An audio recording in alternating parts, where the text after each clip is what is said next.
제32회 국무회의 및 수도권 방역대책회의를 시작하겠습니다.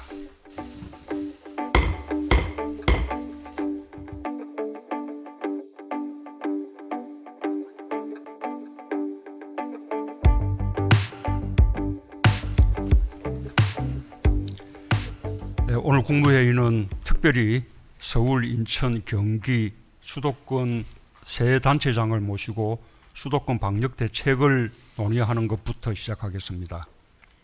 국내에 코로나가 발생한 지 5개월이 지났습니다. 우리는 국민들의 높은 시민의식과 공동체의식 덕분에 세계에서 가장 모범적인 방역국가로 평가받고 있습니다.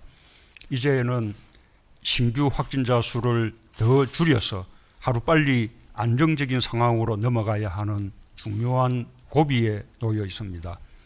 해외의 확산세가 다시 증가하고 있고 치료제와 백신 개발은 더 시간이 필요하기 때문에 더욱 절실한 상황입니다.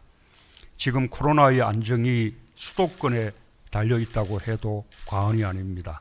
방역 당국과 수도권 지자체들 간의 긴밀한 협력을 당부드립니다.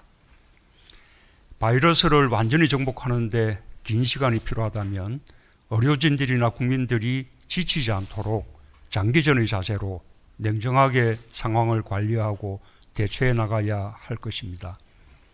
우리나라는 어느 나라보다 코로나 방역을 잘 해내고 있습니다.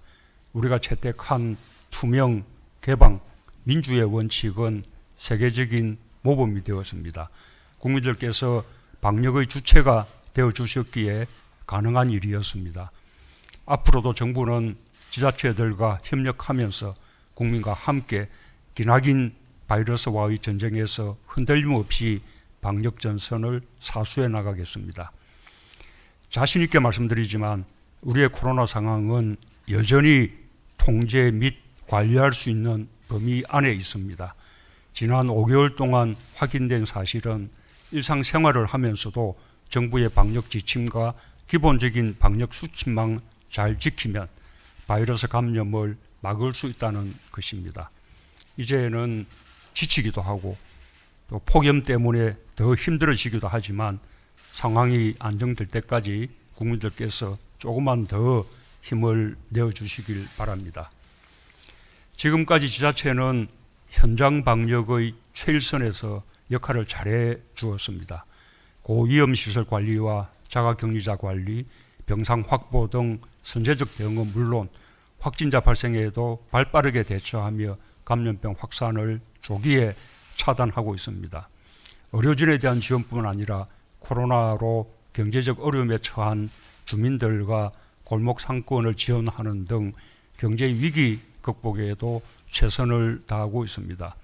지자체들의 창의적 사고와 신속한 현장 대응은 지방 분권이 왜 중요한지 잘 보여주고 있습니다. 관련 부처들은 지자체의 현장 방역에 어려움이 없도록 적극적으로 지원해 주기 바랍니다. 최근 증가하고 있는 해외로부터의 감염병 유입에 대해서도 지역 감염으로 이어지는 요인이 되지 않도록 각별히 관리해 주기 바랍니다. 정부가 제출한 추경안에 대한 국회 심의가 20일째 착수조차 못하고 있습니다. 어려운 국민들과 기업들로서는 대단히 유감스러운 상황입니다. 총각을 다투는 긴급한 상황입니다. 추경안 처리가 늦어지면 늦어질수록 국민들의 고통이 커질 것입니다.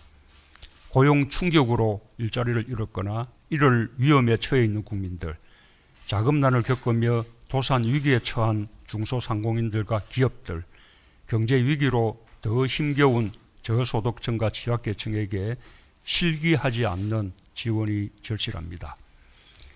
경기 회복 시간표를 앞당기는 계획에도 차질이 생깁니다. 가뜩이나 어려운 경제 상황에서 내수 활력과 수출 회복, 투자 촉진과 지역 경제 활성화 등 경제 활력 조치를 조기에 시행할 수 없게 됩니다. 2차 대유행의 우려가 커지는 상황에서 선제적으로 방역 시스템을 보강하고 강화하는 것도 시기를 놓칠 수 없습니다. 온 나라가 국가적 위기를 헤쳐나가기 위해 힘을 모으고 있습니다. 방역 요원들과 의료진의 헌신, 국민들이 함께 힘을 모아 코로나와 싸우고 있고 가게와 기업 모두 사활을 걸며 경제적 어려움을 해결하기 위해 분투하고 있습니다. 정부도 국난을 빠르게 극복하고 위기를 기회로 만들기 위해 총력을 다하고 있습니다. 국회의 협조만 더해진다면 코로나 위기와 경제 위기를 극복해 나가는데 큰 힘이 될 것입니다. 국회의 운영과 관련한 것은 오로지 국회가 결정할 문제입니다. 그러나 국민의 생명과 민생과 직결된 사안은 어떤 이유에서건 지체되어서는 안 됩니다. 추경안 처리는 다른 무엇보다도 국민의 삶을 지키는 데 절실하고 시급한 일입니다. 소잃고 외양간 고치는 일이 없도록 국회가 지혜를 모아주시기를 간곡히 부탁드립니다. 이상입니다.